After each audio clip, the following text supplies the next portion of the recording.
Hello friends, digital शिक्षा के online class में मैं रमन आप सभी का स्वागत करता हूं। देखिए, हम लोगों ने हिस्ट्री में दिल्ली सल्तनत को पढ़ लिया, उसे समाप्त कर लिया और हम लोग पढ़ेंगे अब मुगल वंश या फिर मुगल काल। मुगल काल में सबसे पहले पढ़ेंगे बाबर को, क्योंकि मुगल वंश की स्थापना कौन करता है? बाबर। ठीक है, मुगल वंश का ये या फिर मुगल काल का ये, कोई दिक्कत नहीं। किसको पढ़ेंगे इसमें? बाबर को। कब से शुरू होता है मुगल वंश? 1526 ईस्वी से। बात समझ में आई? बाबर का मूल नाम क्या था भाई? जहीरुद्दीन मोहम्मद। क्या था? जहीरुद्दीन मोहम्मद। ये बाबर का मूल नाम था। बाबर का प्रसिद्ध नाम बाबर, बाबर का मूल नाम जहीरुद्दीन मोहम्मद। बस अब देखिए, बाबर का जन्म कब हुआ? जन्म ये हुआ 14 फरवरी 1483 ईस्वी को। कहाँ पर हुआ? फरगना, उज्बेकिस्तान।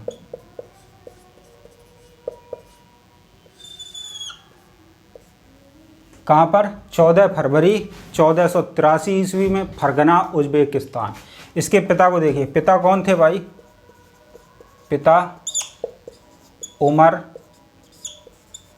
शेख मिर्ज़ा। उमर शेख मिर्ज़ा। देखिए, उमर, इसके पिता के नाम के साथ एक शब्द लगा है मिर्ज़ा। क्या लगा है? मिर्ज़ा। ये क्या है भाई? उपाधि।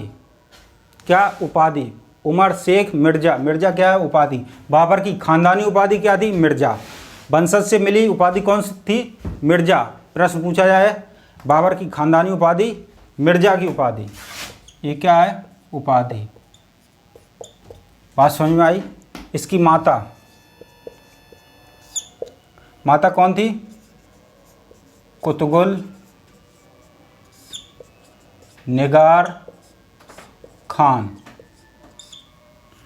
दादी, इसमें दादी का भी रोल है इसलिए बता रहे हैं। दादी का नाम क्या था? एहसान दौलत बेग। इसकी क्या थी? दादी थी भाई। देखिए, उमर शेख मिर्ज़ा जो था, ये तैमूर का वंशज था। कौन था भाई? तुर्क, तैमूर का वंशज। तैमूर तुर्क था। और इसकी जो माता थी, ये थी मंगोल। मंगोल का ये, या फिर चंगेज खां। चंगेज खां कौन था? मंगोल। माता चंगेज खां की वंशज मंगोल थी। पिता तैमूर का वंशज था, तुर्क था। और चंगेज खान का एक बेटा था, चगताई खान। कौन भाई? चगताई खान। किसका बेटा था? चंगेज खां का। यहाँ से शब्द निकला है चगताई। कभी कहीं आप ये भी लिखा देखेंगे कि इसकी माता जो थी वो चगताई वंश से संबंधित थी, यानी चगताई वंश से संबंध रखती थी। तो बात आती है, इसकी माता कौन से वंश की थी? चगताई वंश की। चगताई वंश, चगताई शब्द कहाँ से निकला? चंगेज खां का पुत्र था चगताई खान, वहाँ से निकला चगताई। बात समझ में आ गई? किसी कोई दिक्कत तो नहीं? चलिए आगे बढ़ते हैं। देखिए, इसकी जो दादी थी एहसान दौलत बेग, जब ये फरगना की गद्दी पर बैठा तो इसकी कुछ संपत्ति, दादी की संपत्ति बाबर को मिली, इसलिए दादी का नाम आता है एहसान दौलत बेग। बात समझ में आ गई? अब देखिए,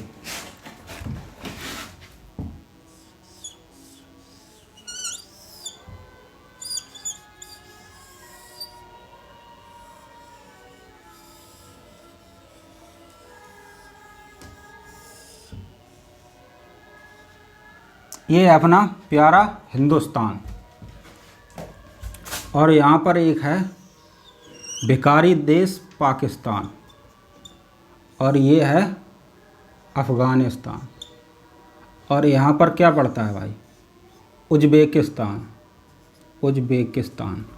और इसके ऊपर क्या पड़ता है भाई? कजाकिस्तान। बात समझ में आई? उज्बेकिस्तान, अफ़गानिस्तान, पाकिस्तान और ये अपना भारत। ये क्या है भाई? गुजरात। ये राजस्थान, पंजाब, यहाँ पर है हरियाणा और यहाँ पर दिल्ली। क्या है भाई?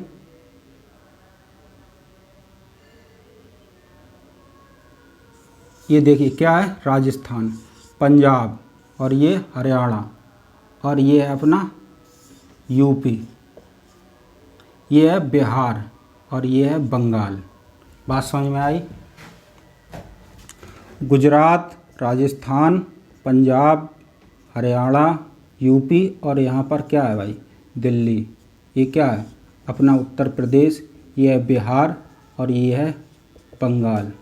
इतने का ही अभी काम है, इसको समझिए। देखिए उज्बेकिस्तान में एक कौन सी रियासत? फरगना रियासत। यहाँ पर ये पूरा का पूरा क्षेत्र क्या कहलाता था भाई? मध्य एशिया। मध्य एशिया। यहाँ पर 14वीं और 15वीं शताब्दी में क्या कौन छाया था भाई? तैमूर। तैमूर का शासन चलता था और तैमूर का वंशज कौन था? उमर शेख मिर्ज़ा। और उमर शेख मिर्ज़ा का पुत्र कौन था? बाबर। तो इसका पूर्वज कौन हुआ? तैमूर। अब बात समझिए, तैमूर की मृत्यु के पश्चात जो मध्य एशिया में जो छोटे छोटे राज्य थे वो इसके वंश में बट गए। बंदर बाढ़ शुरू हो गया, जिसके हाथ जो आया उसने वो हथिया लिया। और जो उज्बेकिस्तान में फरगना की रियासत है वो बाबर के पिता के हिस्से में आई, यानी कि उमर शेख मिर्ज़ा के हिस्से में आई। इसके बाद जब बाबर के पिता की मृत्यु हुई, पिता की मृत्यु कब हुई भाई?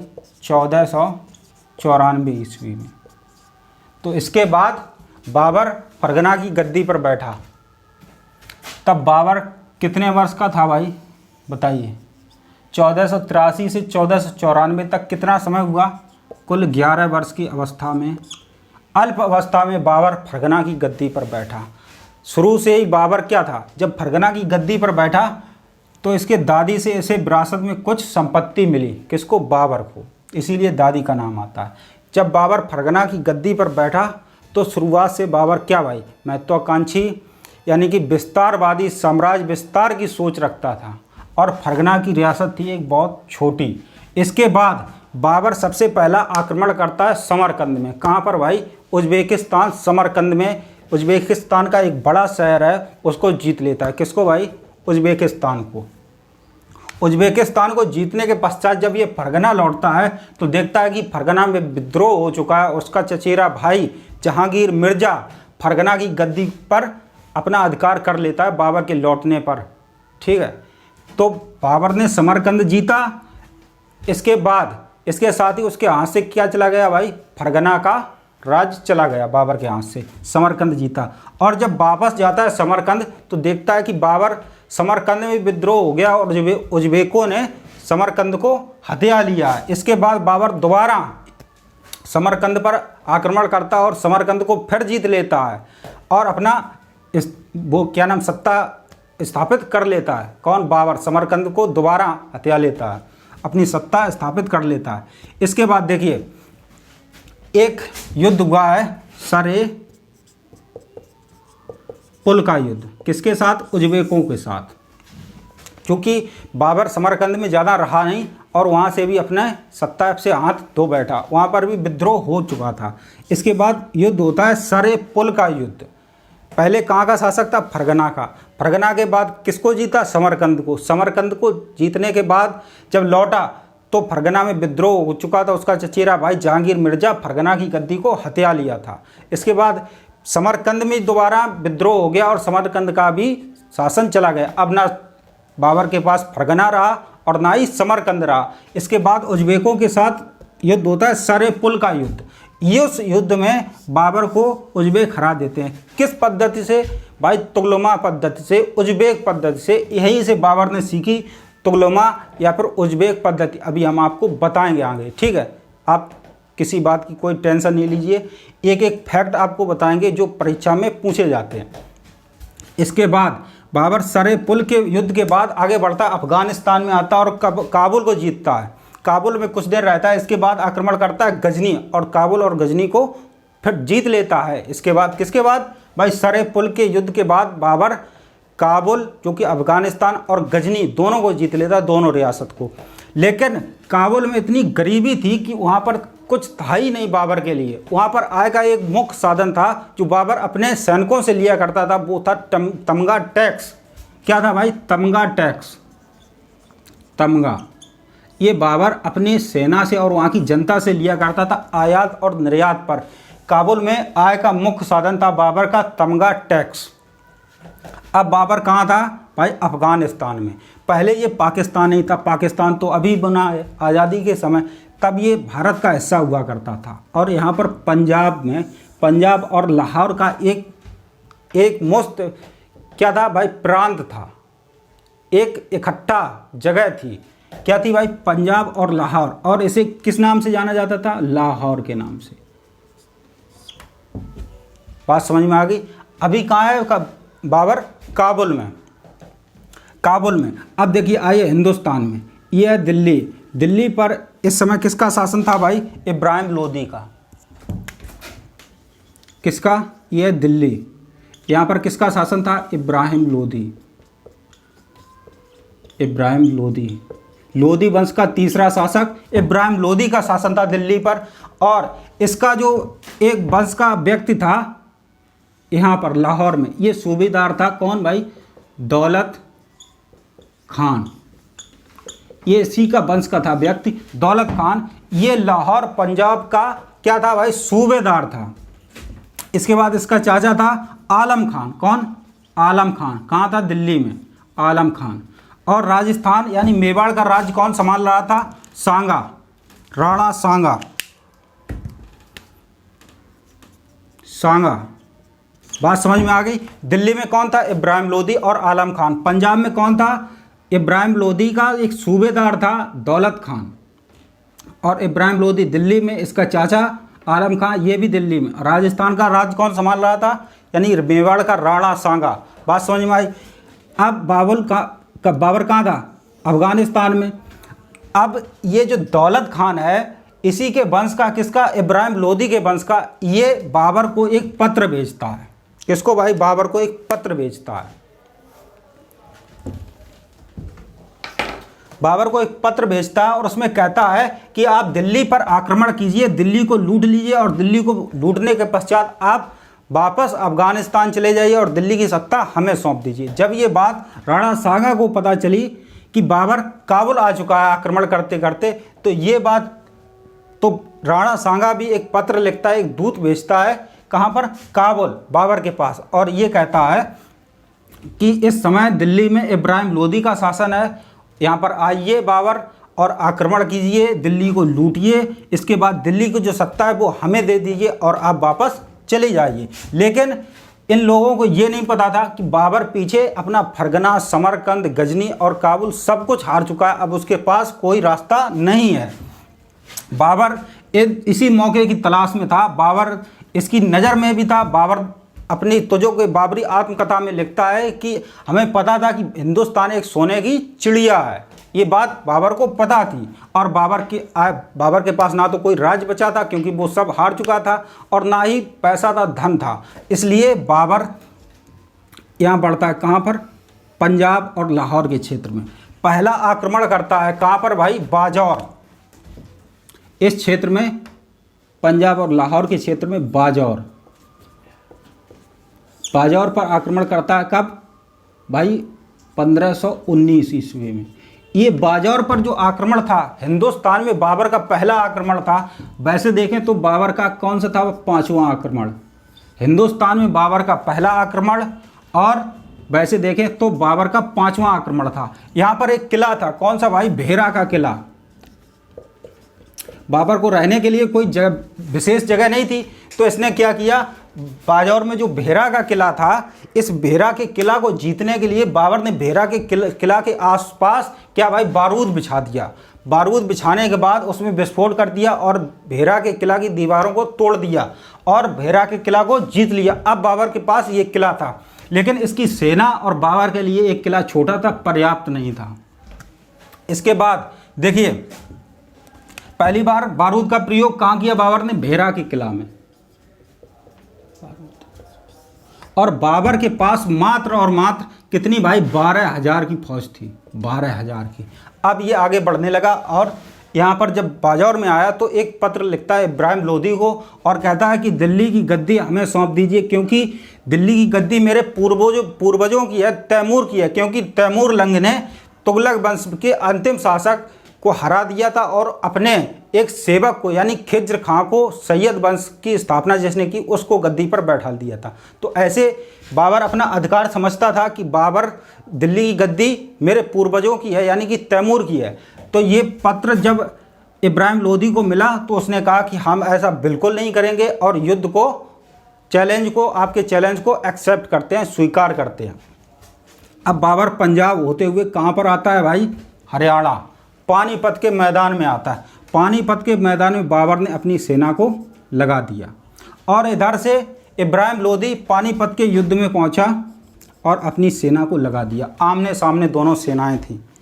क्या भाई, आमने सामने दोनों सेनाएं थीं। पानीपत का युद्ध स्टार्ट होने वाला था। देखिए समझिए, एक एक बात को हम आपको समझाएंगे। यहाँ से बहुत प्रश्न पूछे जाते हैं पानीपत के प्रथम युद्ध से। पानीपत का प्रथम युद्ध होने वाला है, आप ऐसे समझ लीजिए, ठीक है। देखिए आप समझिए, पानीपत का प्रथम युद्ध, पानीपत के मैदान में एक तरफ सेना किसकी है भाई, बाबर की, और दूसरी तरफ किसकी है, इब्राहिम लोदी की। इसको समझिए, ये रहा बाबर और ये है इब्राहिम लोदी। इब्राहिम लोदी, बाबर के पास कितनी सेना है, कुल 12,000 की, और इब्राहिम लोदी के पास 1 लाख की सेना। कितनी, 1 लाख। 12,000 और 1 लाख में जमीन आसमान का अंतर है। बाबर इसकी सेना को पानीपत में आने से पहले क्या करता है भाई, यहाँ पर देखिए, ये बाबर का है पहला दस्ता जो सबसे आगे है। समझते रहना एक एक बात को। ये हल्का दस्ता, बाबर का एक छोटी सी टुकड़ी सबसे आगे है यहाँ पर। इसके पास क्या है भाई, छोटी छोटी बंदूकें हैं जिनमें बारूद भरा हुआ था, और क्या है भाई, धनुष बाण, छोटे छोटे धनुष बाण। इसका काम क्या था भाई, यहाँ की युद्ध की खबर पीछे देना, बाबर को और पीछे की सेना को देना। ये हल्के दस्ते का काम था, बाबर ने सबसे आगे इसको रखा था। इनके पास छोटी छोटी बंदूकें जिसमें बारूद था, और क्या था भाई, धनुष बाण। इसका काम था, यहाँ से जो इब्राहिम लोदी की सेना आई, ये इब्राहिम लोदी की सामने पूरी 1 लाख की सेना खड़ी है। कितनी भाई, 1 लाख की सेना, और बाबर का एक हल्का दस्ता क्या सबसे आगे है। इसका काम क्या है, युद्ध की या सेना की जानकारी पीछे देना। इसने क्या किया, इसके बाद ये तोप लगा दी भाई, तोप का नेतृत्व कौन कर रहा था, बाबर की तोप का नेतृत्व अली कुली खां। अली कुली खां, इसके जो तोपची थे भाई, तोपची कौन था, उस्ताद अली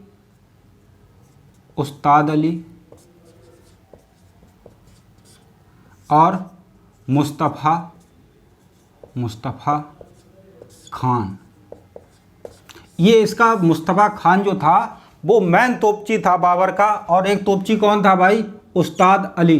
तोप चलाने वाले, तोप का निशाना साधने वाले कौन, तोपची। मैन तोपची कौन, मुस्तफ़ा खान, और दूसरा उस्ताद अली। इसमें मुस्तफ़ा खान प्रमुख था। और तोप का नेतृत्व कौन कर रहा था, अली कुली खां, की तोप को कहाँ लगाना है और कहाँ पर नहीं लगाना है, कब फायर करना है कब नहीं। इसके बाद देखिए, यहाँ पर था बाबर, एक छोटी सी टुकड़ी थी, यहाँ पर कौन था, बाबर। और बाबर ने क्या किया, 3 छोटी छोटी टुकड़ी लगाई, एक अपने पास रखी और 2 टुकड़ी इस तरह से लगा दी।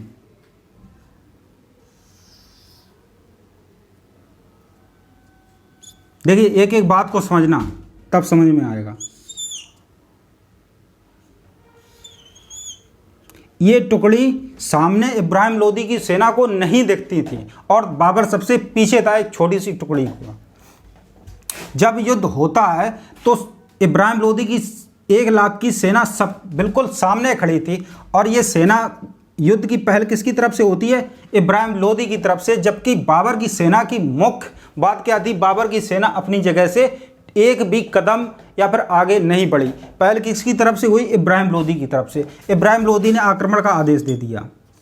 और इब्राहिम लोदी की सेना लगने से पहले बाबर ने क्या किया था? यहाँ पर 20-20, 25-25 फीट के गड्ढे खोद दिए थे और वहाँ पर नुकीली लकड़ी अंदर लगा दी थी इन गड्ढों के अंदर। जब इब्राहिम लोदी की सेना आगे बढ़ी तो वहाँ पर गड्ढा था भाई, और ऊपर से मिट्टी और पत्ते लकड़ी डालकर उसको बंद कर दिया था। तो इब्राहिम लोदी की सेना को पता नहीं चला कि यहाँ पर 20-20, 25-25 फीट के गड्ढे हैं। अब भाई इसकी सेना आगे बढ़ी तो यहाँ पर गड्ढे थे, उसमें बहुत सारी सेना चली गई। अब जो सेना बची हुई थी ये आगे बढ़ी, और जो आगे बाबर का दस्ता था, हल्का दस्ता, इसका काम था तीर चलाना और बंदूक चलाना जो बारूद से भरी हुई थी। इसके बाद भी अगर कोई सेना बचती और ये आगे बढ़ती तो यहाँ पर ये तोप थी भाई, हल्की तोपें थी, इसकी रेंज थी 150 या 100 मीटर, तो ये तोप खोल देता था। तो यहाँ पर जो हाथी थे, हाथी और घोड़े इब्राहिम लोदी की सेना में, ये तोप की जो फायर होती थी उससे जब लगती थी तो कोई बात नहीं, मरी जाना उसको। जब ये चलती थी तो ये चौंक जाते थे और यहाँ सेना में क्या भाई भगदड़ मच जाती थी, क्योंकि इससे पहले इब्राहिम लोदी या भारत के किसी भी राजा ने तोप ना तो देखी थी और ना ही उसका प्रयोग हुआ था। बाबर ने सर्वप्रथम तोप खाने का प्रयोग किया 1526 के युद्ध में। इसमें 1526 के युद्ध में किया, लेकिन इससे पहले ये भेरा का किला जीतने के लिए बारूद का प्रयोग कर चुका था, लेकिन 1526 में तोप खाने का प्रथम बार प्रयोग किया। तोप चलाता था तो यहाँ पर भगदड़ मच जाती थी। ऐसे ही इब्राहिम लोदी की बहुत सी सेना मारी गई। अब जब सेना कुछ बची हुई आगे बढ़ती थी तो ये टुकड़ी जो थी, ये टुकड़ी, ये जब आगे बढ़ती तो सामने से भी वार करता बाबर, और ये टुकड़ी पीछे से घेर लेती यहाँ से, और बीच में इसकी इब्राहिम लोदी की सेना फंस जाती और मारी जाती।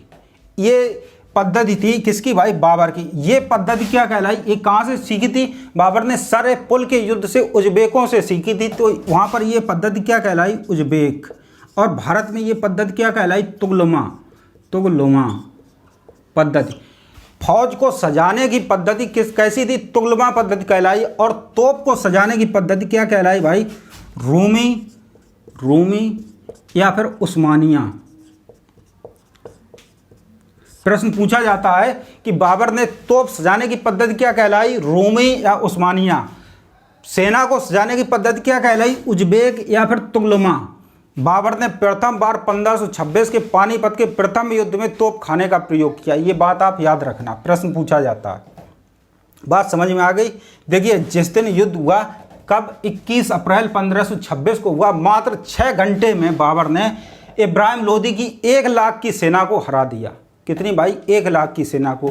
जब इब्राहिम लोदी यहाँ पर पहुँचा, बहुत सारी सेना मारी गई, तो इब्राहिम लोदी के एक सलाहकार ने कहा कि जनाब, अब हमें ये लगता है कि आपको युद्ध मैदान छोड़ देना चाहिए। तो इब्राहिम लोदी ने कहा कि मेरे बहुत सारे मित्र, बहुत सारी सेना यहाँ पर मर चुकी है और ये बात मेरे लिए बहुत शर्म की होगी अगर हम युद्ध मैदान से भाग जाते हैं। तो बाबर, कुछ देर बाद इब्राहिम लोदी का सर बाबर के सामने पेश किया गया। किसके सामने भाई? बाबर के सामने इब्राहिम लोदी का कटा हुआ सिर पेश किया गया। तो बाबर ने इब्राहिम लोदी का सर देखा और जहाँ पर धड़ पड़ा था वहाँ पर गया बाबर। कौन? बाबर। जहाँ पर इब्राहिम लोदी का धड़ पड़ा हुआ था वहाँ पर बाबर गया। तो बाबर ने देखा कि इब्राहिम लोदी पूरा खून से लथपथ है, पूरा खून से सना हुआ है, धूल में सना हुआ है। तो बाबर ने कहा, इब्राहिम लोदी, मैं तुम्हारी इस वीरता की, इस बहादुरी को सल्यूट करता हूँ। बाबर ने पानीपत के मैदान में इब्राहिम लोदी को दफनाया और ईंट से मकबरा बना दिया। क्यों? उसकी बहादुरी को देखकर। मात्र 6 घंटे के समय में बाबर ने 12,000 की सेना लेकर इब्राहिम लोदी की 1 लाख की सेना हरा दी। क्यों हरा दी? क्योंकि इब्राहिम लोदी की सेना का नेतृत्व अच्छा नहीं था, उसकी सेना लगाने की तरीका अच्छा नहीं था। ठीक है, सेना बहुत थी लेकिन उसका नेतृत्व अच्छा नहीं था, उसका जो युद्ध करने का तरीका था वो अच्छा नहीं था। इसलिए बाबर ने कुल 12,000 की सेना लेकर इब्राहिम लोदी की 1 लाख की सेना को पराजित कर दिया। और बाबर ने पानीपत का युद्ध लड़ा। पानीपत, ये युद्ध क्या कहलाया? पानीपत का प्रथम युद्ध 1526 में यहाँ पर बाबर ने तोप खाने का प्रथम बार प्रयोग किया था भारत में। बात समझ में आ गई। बाबर के दो तोपची थे, मुस्तफ़ा खान और उस्ताद अली। तोपों का नेतृत्व कौन कर रहा था? बाबर का एक सेनापति कौन? अली कुली खां। और एक तरफ दूसरी तरफ कौन था इस टुकड़ी में भाई? हुमायूं का बड़ा बेटा, बाबर का बड़ा बेटा हुमायूं। बात समझ में आई। ये था 1526 का पानीपत का प्रथम युद्ध जो इब्राहिम लोदी और बाबर के बीच लड़ा गया। बाबर इसमें जीत जाता है। बात समझ में आई। चलिए भाई आगे बढ़ते हैं। बाबर जब दिल्ली पर अधिकार कर लिया, इब्राहिम लोदी को हरा दिया और दिल्ली पर अधिकार कर लिया, तो यहाँ से इसने बहुत धन दौलत लूटी। और कहाँ भाई? काबुल गया। काबुल कहाँ है? अफ़गानिस्तान में। यहाँ से लूटा हुआ धन काबुल में गया। काबुल की हर एक जनता को एक चांदी का सिक्का दिया। किसका भाई? चांदी का सिक्का दिया, क्योंकि काबुल से बाबर का लगाव बहुत ज़्यादा था। उसे काबुल को बाबर ने जीत लिया था। वहाँ पर गरीबी बहुत ज़्यादा थी, इसलिए बाबर ने एक चांदी का सिक्का दिल्ली से लेकर एक एक सिक्का बाबर की प्रत्येक जनता को दिया। और तब क्या कहलाया भाई? कलंदर कहलाया बाबर। कलंदर, कलंदर का मतलब होता है दान देने वाला। दान देने वाला। कलंदर कब कहलाया? पानीपत के प्रथम युद्ध के बाद, जब इसने दिल्ली से ले जाकर एक एक चांदी का सिक्का काबुल में प्रत्येक जनता को दिया। बात समझ में आ गई भाई। चलिए अब देखिए, राणा सांगा जो थे ये चाहते थे कि हमें दिल्ली मिल जाए। अब बाबर ने दिल्ली तो जीत लिया, लेकिन दिल्ली में अब रुका। बाबर ने ये कहा कि अब हम दिल्ली में रहना चाहते हैं। तो राणा सांगा ने ये कहा कि हमने आपको निमंत्रण देकर बुलाया था कि आप इब्राहिम लोदी को हराइए और दिल्ली को लूट कर चले जाइए वापस, और दिल्ली की सत्ता हमें सौंप दीजिए। लेकिन बाबर ने कहा नहीं, हम दिल्ली में भारत में रहना चाहते हैं। तो इसके बाद युद्ध होता है खानवा का युद्ध। क्यों होता है? क्योंकि राणा सांगा बाबर को हटाना चाहता था, दिल्ली की गद्दी हटाना चाहता था। इसके बाद 1527 में होता है खानवा का युद्ध। खानवा का युद्ध किनके बीच भाई? राणा सांगा, राणा सांगा और कौन था भाई? देखिए, इससे पहले एक बात हम और आपको बता दें, पानीपत के प्रथम युद्ध में कौन? इब्राहिम लोदी मारा गया, उसका सिर काट दिया गया था। प्रश्न ये भी पूछा जाता है कि मुगल काल में कौन सा ऐसा शासक था जो युद्ध मैदान में मारा गया? तो कौन था? इब्राहिम लोदी। और उसके साथ इसका मित्र था ग्वालियर का राजा बिक्रमजीत सिंह। कौन मारा गया? इब्राहिम लोदी और बिक्रमजीत सिंह। ये प्रश्न पूछा जाता है कि दिल्ली मुगल वंश में जब बाबर ने आक्रमण किया तो कौन सा ऐसा शासक था जो युद्ध मैदान में मारा गया था? कौन? इब्राहिम लोदी और इसका मित्र ग्वालियर का मित्र कौन? राजा बिक्रमजीत सिंह। ये दोनों मारे गए थे। इसके बाद हुमायूं ने क्या किया? राजा बिक्रमजीत सिंह के परिवार से कोहिनूर हीरा छीन लिया और किसको दिया? बाबर को। इसके बाद राणा सांगा के साथ युद्ध होता है किसका भाई? खानवा का युद्ध। खानवा कहाँ है? उत्तर प्रदेश के आगरा के पास। आगरा जिला है उत्तर प्रदेश में, यहाँ पर है एक खानवा जगह। यहाँ पर होता है राणा सांगा के बीच और किसके बीच होता है भाई? मेदिनी राय। मेदिनी राय ये राजपूत शासक थे। और कौन था भाई? महमूद लोदी। ये कौन था भाई? अफगान था। इसका ही वंशज कौन था? इब्राहिम लोदी, जो कि दिल्ली की गद्दी पर राज करता था।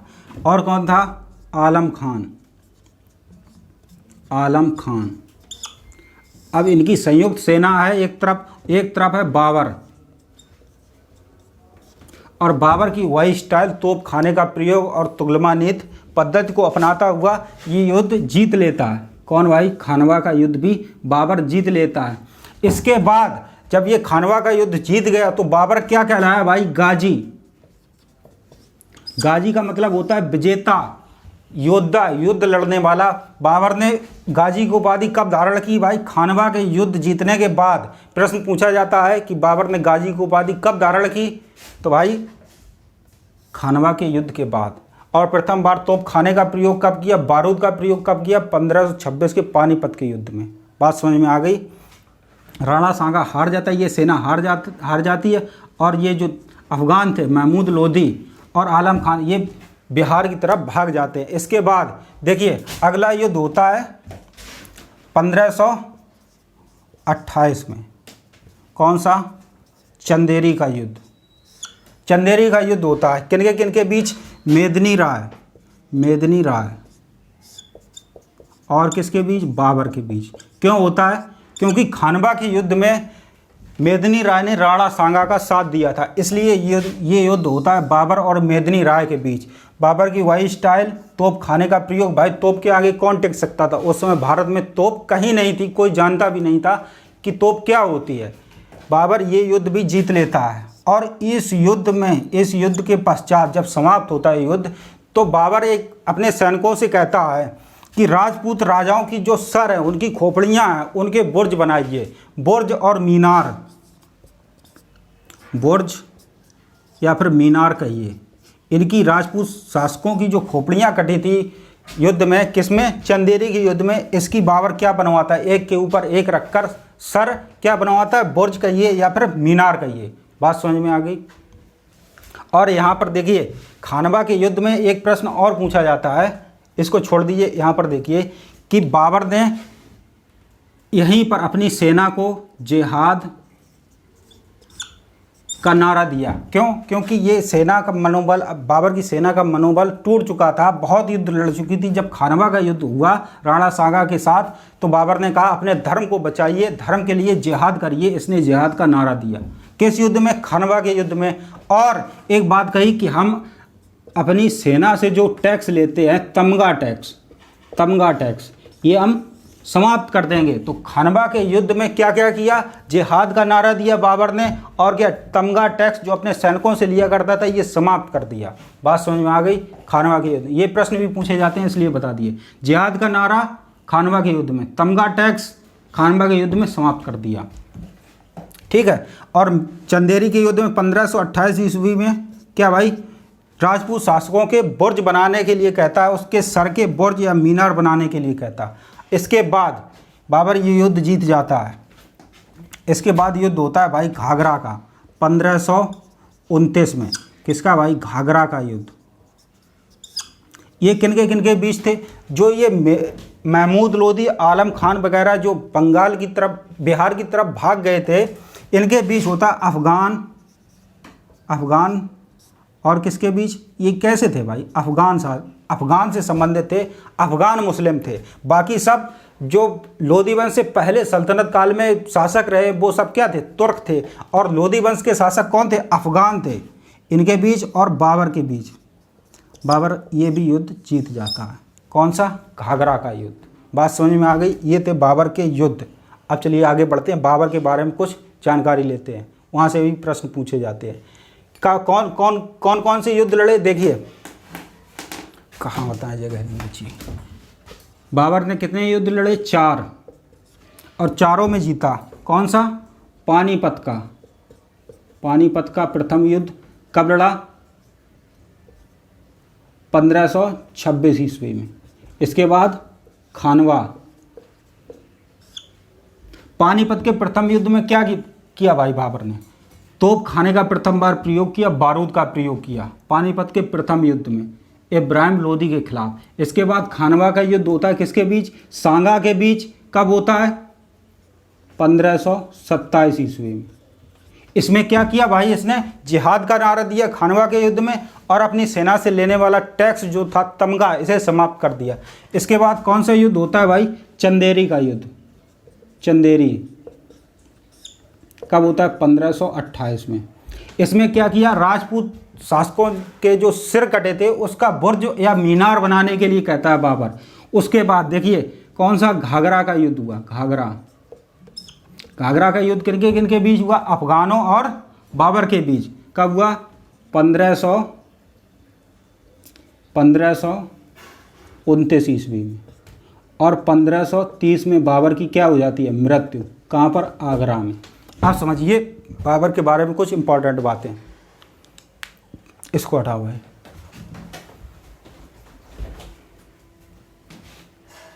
देखिए बाबर की मृत्यु कब हुई? मृत्यु 1530 में। कहाँ पर हुई? आगरा में। और इसे आगरा में दफनाया गया। कहाँ पर? आराम बाग, आराम बाग, यहाँ पर क्या इसे दफनाया गया। मृत कब हुई? 1530 ईस्वी में आगरा में। और इसे कहाँ दफनाया गया? आगरा में, आराम बाग में। आराम बाग का निर्माण किसने करवाया था? बाबर ने। देखिए, आराम बाग, एक आगरा में बाबर ने एक बाग का निर्माण करवाया और उसका नाम रखा क्या? आराम बाग। देखिए, आराम बाग ये किस शैली में था? चार बाग शैली। चार बाग शैली का जन्मदाता किसे कहा जाता है? बाबर को। देखिए, चार बाग शैली क्या है। ये देखिए, एक बाग है, उद्यान, गार्डन। ये जो बाग बनवाता था, ये जो शैली थी बाबर की, ये थी चार बाग शैली। चार बाग शैली में क्या था? एक उद्यान होता था और ये चार भागों में बटा होता था। एक ये, दो, तीन और एक चार। ये चार भागों में बटा हुआ होता था और ये बीच से क्या भाई, ये एक नहर निकलती थी और एक यहाँ से, चार भागों में। इस व्यवस्था को क्या कहा जाता है? ज्योमिति उद्यान, ज्योमिति उद्यान। और क्या पर? चार बाग शैली, चार बाग शैली भी इसे कहा गया। इसका जन्मदाता कौन था भाई? बाबर। बाबर ने अपने आत्मकथा में तुझो के बाबरी में चार बाग शैली का वर्णन किया है। उसको बताया है कि चार बाग शैली कैसी होती थी। ये उद्यान, इसके चार बाग होते थे, बीच से नहर निकलती थी और ये नहर डायरेक्ट कहाँ से? नदियों से जुड़ती थी और नदी से पानी आता था, ये अपने आप यहाँ पर और यहाँ पर चला जाता था। चार बाग शैली का जन्मदाता किसे कहा जाता है? बाबर को। सबसे पहले इसने आगरा में एक बाग बनवाया और नाम रखा आराम बाग। ये किस शैली में था? चार बाग शैली। और इसे क्या कहा जाता? ज्योमिति उद्यान, क्योंकि ये वर्गाकार हैं और चारों ओर बाउंड्री से घिरे हुए हैं। ये सब बात किस में बताई है बाबर ने? अपनी आत्मकथा तुझो के बाबरी में। बात समझ में आई? कहाँ पर दफनाया गया इसे? आराम बाग, आगरा के अंदर। इसके बाद देखिए, बाबर ने अपनी आत्मकथा लिखी। आत्मकथा, मुगल वंश का प्रथम शासक जिसने अपनी आत्मकथा लिखी, कौन? बाबर। बाबर ने अपनी आत्मकथा लिखी तुजुक ए बाबरी। किस भाषा में है ये भाई? तुर्की भाषा में। और उसमें भी कैसी? प्राचीन तुर्की भाषा, चगताई तुर्की, चगताई तुर्की। क्योंकि इसकी माँ जो थी वो चगताई वंश से संबंध रखती थी, यानी चंगेज खां से। और वहाँ की लोकल भाषा, बाबर की मातृभाषा क्या थी? चगताई तुर्की भाषा। ये जो आत्मकथा लिखता है, ये तुजुक ए बाबरी किस भाषा में? चगताई भाषा में, चगताई तुर्की भाषा में लिखी। और इसमें इसने एक बात बताई कि मेरे मरने के पश्चात मुझे काबुल में दफनाया जाए, ये इसकी अंतिम इच्छा थी। और ये जो आत्मकथा थी भाई चगताई तुर्की भाषा में थी। और हिंदुस्तान में किसी को चगताई तुर्की भाषा, वहाँ की बाबर की मातृभाषा नहीं आती थी पढ़नी। ये काम किसने करवाया भाई? इसका पोता हुआ कौन? अकबर। अकबर खुद तो अंगूठा टेक था। क्या भाई? अंगूठा टेक था, बिल्कुल पढ़ा लिखा नहीं था। इसने क्या किया? अब्दुल रहीम खान खाना से इसका अनुवाद कराया। एक अनुवाद विभाग की स्थापना की अकबर ने और उसमें अब्दुल रहीम खान खाना से इसका अनुवाद कराया। किस भाषा में? फारसी भाषा में। क्या नाम रखा? बाबरनामा, बाबरनामा। अपनी आत्मकथा क्या है? तुझो के बाबरी। बाबर की आत्मकथा तुझो के बाबरी। इसका अनुवाद क्या है भाई? बाबरनामा। किसने करवाया? अकबर ने अब्दुल रहीम खान खाना से। अब जब इसे पढ़ा गया तो अब्दुल रहीम खान खाना ने बताया कि आपके जो दादाजी थे उनकी अंतिम इच्छा ये थी कि मुझे मरने के बाद कहाँ दफनाया जाए? काबुल में। तो अकबर ने क्या किया? बाबर की कब्र को खुदवाया। कहाँ से? आराम बाग से। आराम बाग से बाबर की कब्र को खुदवाया और कहाँ दफनाया गया इसे? काबुल में दफनाया गया दोबारा, काबुल। ये बात कहाँ से पता चली? तुझो के बाबरी बाबर की आत्मकथा में लिखी हुई थी। बात समझ में आई? मुगल वंश का ऐसा शासक जिसे दो बार दफनाया गया। पहली बार कहाँ? आगरा में और दूसरी बार कहाँ? काबुल में। कौन सा था? बाबर। किसने दफनाया? अकबर ने दूसरी बार काबुल में इसे दफनाया। बात समझ में आ गई? चारबाग शैली का जन्मदाता बाबर। चारबाग शैली की परंपरा किसने चालू की? बाबर ने। इसे बाग उद्यान लगाने का बहुत शौक था, इसने अपनी आत्मकथा तुझे के बाबरी में बताया है ये बात। ठीक है भाई, आगे बढ़ जाए। किसी कोई दिक्कत तो नहीं? कमेंट करिए।